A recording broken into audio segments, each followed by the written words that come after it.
कुठे पेन्सिल इकडून ना। हेलो बच्चों, कैसे हो?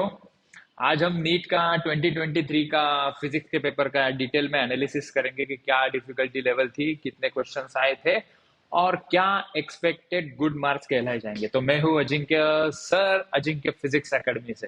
तो चलो शुरू करते हैं। सबसे पहले हम स्टार्ट करते हैं, वेटेज का एनालिसिस देखते हैं। तो मैंने पूरा पेपर एनालिसिस किया है और इसका कंप्लीट हम डिटेल सॉल्यूशन भी जल्दी अपलोड कर देंगे। तो पूरा पेपर का एनालिसिस हो चुका है, जल्दी ही इसका हर एक क्वेश्चन का डिटेल आंसर भी एक सेपरेट वीडियो में मैं अपलोड कर दूंगा। ठीक है, फिलहाल के लिए एक शॉर्ट एंड स्वीट वीडियो मैंने ये बनाया जहां पे हम देखेंगे कि क्या क्या पैटर्न था इस साल 2023 का, क्या क्या पैटर्न था। ठीक है, तो पहले हम देखते हैं कि क्लास 11 के यहाँ पे लगभग 20 क्वेश्चन देखे गए और क्लास 12 12वीं के यहाँ पे 30 क्वेश्चन थे। तो 30 क्वेश्चन 12वीं से आइए, कोई फिक्स नहीं होता है। इस बार ऐसा आया है कि 20 क्वेश्चन क्लास 11 से आए हैं और 30 क्वेश्चन क्लास 12 से आए हैं। और मैंने इसका डोमेन एनालिसिस भी किया है। डोमेन एनालिसिस मतलब फिजिक्स बेसिकली ना mechanics, heat thermal, electrodynamics, optics और मॉडर्न फिजिक्स इसमें बांटा गया है। और हमेशा की तरह इस साल भी कोई अलग नहीं हुआ। मैकेनिक्स से सबसे ज्यादा क्वेश्चन आ गए, 16 question from mechanics section. Mechanics section क्या होता है? मैकेनिक्स सेक्शन मतलब physical world, motion in a straight line, motion in a plane, laws of motion, ये सभी 9 टॉपिक को मैकेनिक्स टॉपिक कहते हैं। आगे चल के मैं ये बताऊंगा कि इसमें से कौन से इजी और डिफिकल्ट क्वेश्चन थे। यहाँ पे बता देता, देखो टोटल 2 क्वेश्चन आए थे फिजिकल वर्ल्ड में से, मोशन इन स्ट्रेट लाइन में 3 आए थे, उसमें से एक इजी था और 2 मीडियम लेवल के थे। तो इजी, मीडियम और डिफिकल्ट ऐसे अरेंज किया है। ठीक है, अभी देखो ये मीडियम, इजी और डिफिकल्ट की परिभाषा हर एक स्टूडेंट की अलग होगी। जिसका प्रिपरेशन अच्छा हुआ उसको वो क्वेश्चन इजी जाएगा, जिसका प्रिपरेशन नहीं हुआ, उसको वो कॉन्सेप्ट क्लियर नहीं है, उसके लिए वो क्वेश्चन क्या होगा? डिफिकल्ट होगा। लेकिन ऑन एन एवरेज ये इजी क्वेश्चन मतलब जो फॉर्मूला बेस्ड है, मीडियम क्वेश्चन मतलब थोड़ा ट्विस्ट है, हार्ड क्वेश्चन मतलब बहुत ज्यादा ट्विस्ट से पूछा हुआ है। ठीक है, ओके चलो। हीट से काफी कम क्वेश्चन आए, 4 ही क्वेश्चन आए इस बार। इलेक्ट्रोडायनामिक्स एज एक्सपेक्टेड कि ये दोनों जायंट सेक्शन है, तो अगर तुम लोग रिपीट करना चाहते हो तो हम जल्दी ही बैच अनाउंस कर रहे हैं।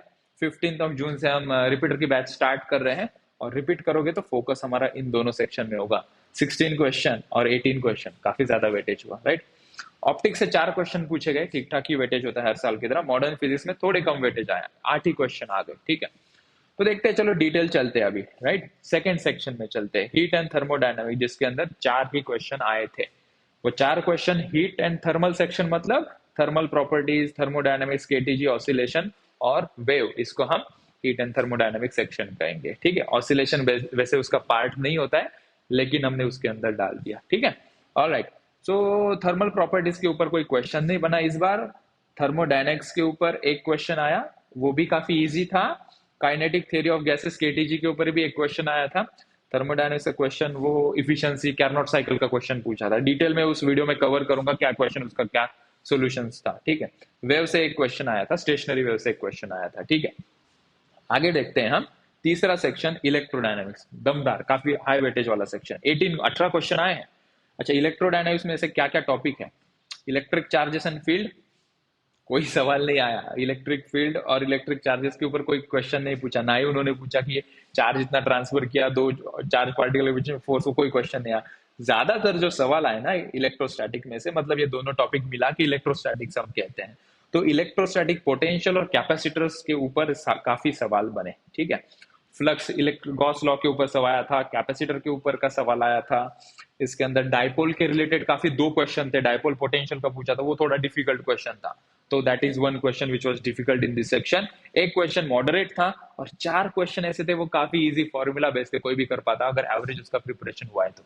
सिंपली पीवाई भी क्यू भी कर लेते, या मैंने क्लास में जो भी क्वेश्चन सॉल्व करवाए थे मोस्टली मैं कह सकता हूँ कॉन्फिडेंटली 75 to 80% जो क्वेश्चन नीट के पेपर में आए थे जो हमने क्लास में बच्चों से करवा लिए थे। ठीक है, आगे बढ़ते हैं।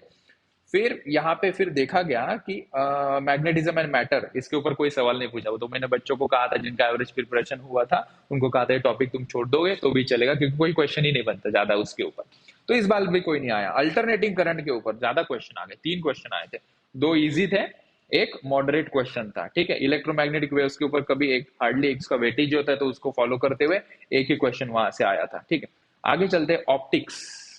ऑप्टिक्स के ऊपर 4 क्वेश्चन आए थे। ठीक है, ऑप्टिक्स मतलब ray optics and wave optics के ऊपर।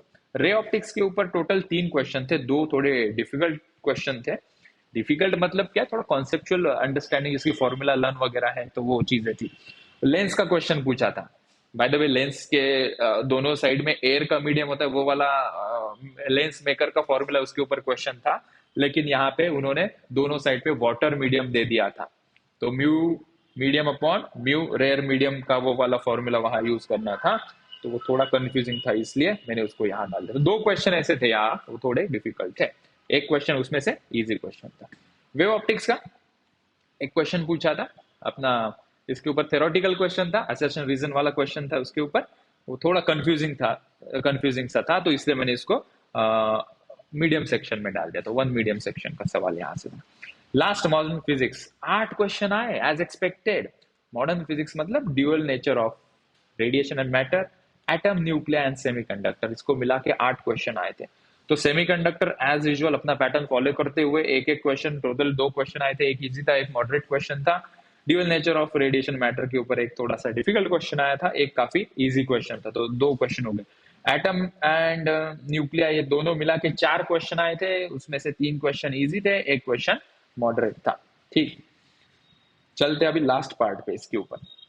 अभी देखो, अगर मैं टोटल इसको सम अप करूं ना, तो पेपर में टोटल 22 क्वेश्चन इजी थे पूरे पैटर्न में से। अब अगर हम देखेंगे, मैं 50 क्वेश्चन का एनालिसिस बता रहा हूँ। टोटल 45 क्वेश्चन कंपलसरी सॉल्व करना होता है नीट में, उसमें से 5 क्वेश्चन ऑप्शनल होते हैं। क्वेश्चन नंबर 35 से लेकर क्वेश्चन नंबर 15 में से 10 क्वेश्चन सॉल्व करने थे। So I am taking all 50 question into consideration. So 22 question easy थे, 9 क्वेश्चन वॉज हार्ड, और 19 क्वेश्चन मॉडरेट थे। ठीक है, अगर हम मार्क डिस्ट्रीब्यूशन से अगर चले, तो 22 × 4 मतलब ये 88 मार्क्स।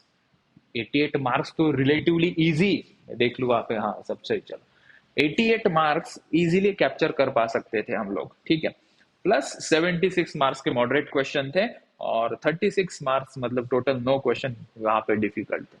तो अगर मैं यहाँ पे एस्टिमेट मेरा बताऊं, तो अगर 120 प्लस किसी को मार्क्स आ गए फिजिक्स के अंदर, तो it can be considered as a good score. ठीक है, तो मेरे हिसाब से पेपर इजी से लेकर मीडियम के रेंज का पेपर था, इतना कुछ डिफिकल्ट पेपर नहीं था। तो दिस इज माय जजमेंट। ठीक है, जिसका प्रिपरेशन अच्छा हुआ उसके लिए बहुत आसान क्वेश्चन था। एवरेज स्टूडेंट को कंसिडर करते हुए मैं मेरा ओपिनियन दे रहा हूं कि फिजिक्स का पेपर इजी टू मॉडरेट वाला था। ठीक है, so thank you so much. Analysis मैंने बता दिया है, मिलते हैं नेक्स्ट वीडियो में। Bye bye.